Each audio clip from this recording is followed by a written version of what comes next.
Publius Vergilius Maro, the second Eclogue, episode 4. The poetry goes like this.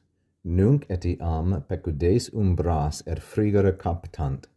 Nunc virides eti occultant spineta lacertos, with an elision here, or a protelision.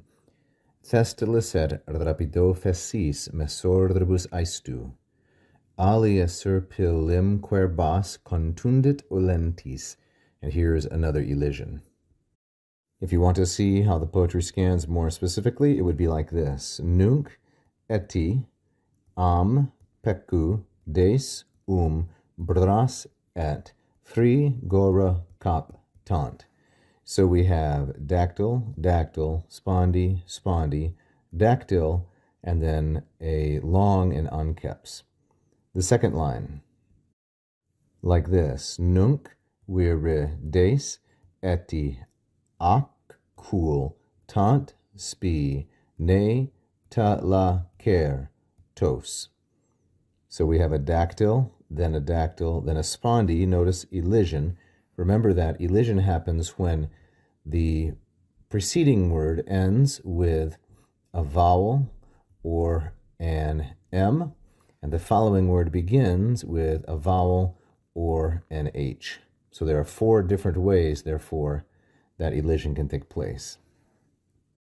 The third line, thestilis rapido fessis mesordribus aestu, like so.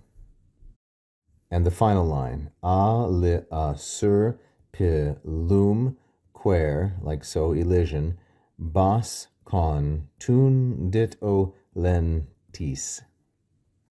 Now the translation.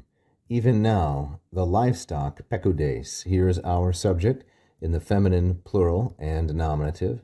The livestock are seeking the umbras, the shadows, and the cold places, the frigora. So umbras is feminine plural and accusative, and frigora is neuter plural and accusative. Umbras, of course, is a first declension noun, and frigora is a third declension. Frigus, frigoris, like so, and it's neuter. Captant is a first conjugation verb. Capto, captara.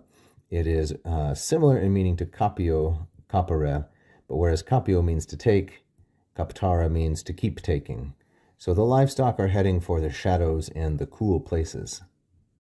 Then the next line, now as well, now also, the thorny bushes, the spineta, are hiding or concealing the virgilides lacertos, the green legs.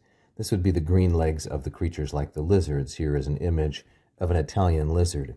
So the syntax or the grammar of this sentence, spineta is neuter, plural, and nominative. It's a second declension noun, spinatum, and it means a bramble or a thicket of bushes, thorny places. Spina means a spine or a thorn, spina spinae, and so spinatum is related to that. Then occultant is the verb of which spineta is subject. And occulto, of course, first conjugation, occulto, occultare, like so, and it's a present tense like captant is a present tense.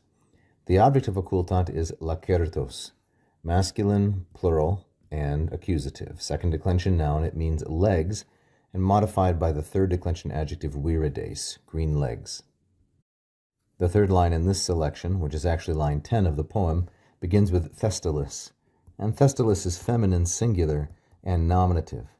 Thestilis is a country maiden, and she occurs in the second idyll, idyll number 2, of Theocritus. So Vergil borrows this character, true to his source, from idyll 2 of Theocritus. Thestilis, what does she do? Well, she also, here standing in for etiam, for the harvesters, mesoribus, and this is masculine, plural, and dative. It's going to be an indirect object of contundit, but mesoribus is from mesor, mesorus.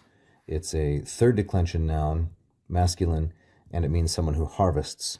And thestilis, for the tired harvesters, the fessis mesordribus, both masculine, plural, dative. And why are they tired? They are tired out by this instrumental ablative, rapido aestu. And rapido aestu is going to be masculine, singular, and ablative. Aestus is a fourth declension noun, aestus, aestus, masculine, like so, modified by rapido. So this would mean something like the sudden heat, the heat that came on suddenly. So again, Thestalis also, for the tired harvesters, tired by the sudden heat, the surprise heat, what does she do? She grinds, contundit. This is the third conjugation verb contundo, contundere. It means to bruise. The English word contusion comes from this. She grinds or she bruises. Alia, that is garlic, and that's going to be neuter plural and accusative. She grinds up garlic, and she grinds up serpillum. Serpillum is going to be neuter singular and accusative, and serpillum is time. So we have both garlic and we have time.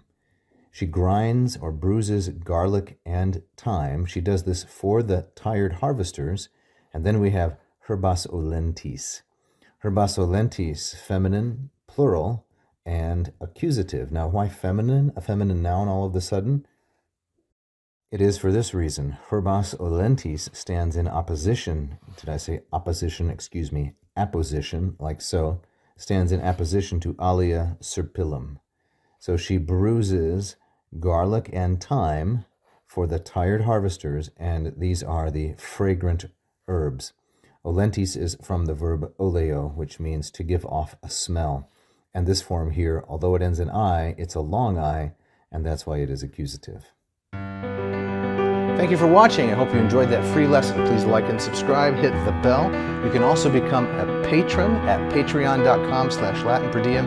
And if you really loved it, you can leave a tip right here as a super fan. Thank you so much.